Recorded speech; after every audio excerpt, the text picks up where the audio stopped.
Nesse último vídeo, eu quero conversar um pouquinho com vocês sobre aquele vídeo, sobre aquele filme das formigas, né? A vida de insetos, em que a gente tem uma passagem em que as formigas estão preparando uma oferenda, aí cai uma folha, a pessoa não sabia se desviar da folha, e aí, de repente, surge uma formiga extremamente criativa, engenhosa, buscando produzir uma máquina para facilitar com que as formigas consigam produzir melhor. E aí, nesse processo de produzir a máquina, a máquina dele termina jogando uma, um produto, né? Jogando, não é um produto, mas ele colhe as sementes e aí o bagaço daquilo ali ele joga e cai em cima da princesa.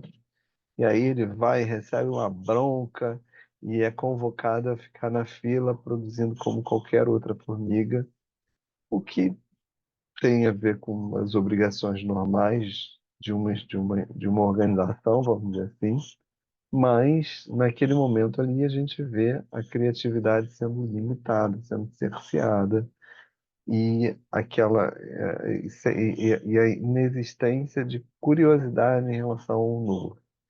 Você tem uma passagem em que uma das formigas mais velhas vira e fala: Desde que eu era uma larvinha, a gente faz desta forma, por que que a gente vai fazer de uma outra forma nesse momento? O que que a gente tem aí? O paradigma antigo não dando espaço para que um novo paradigma possa surgir.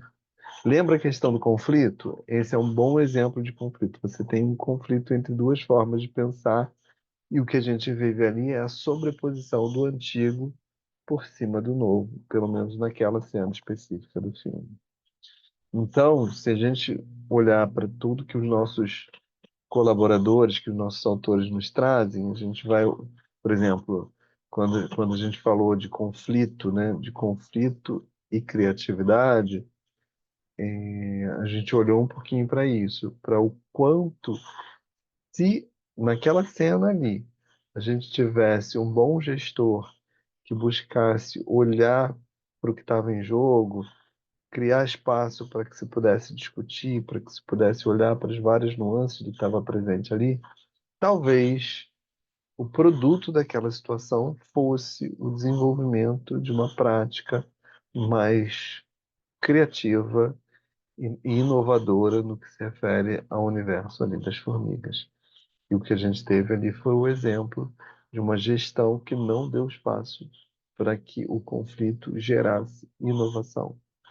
Então, eu acho bem interessante pegar esse fragmento do vídeo para olhar para esse tema da criatividade e da inovação no ambiente organizacional.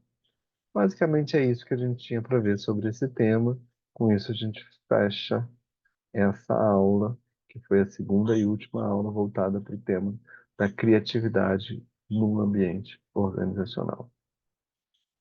Tchau, tchau, gente.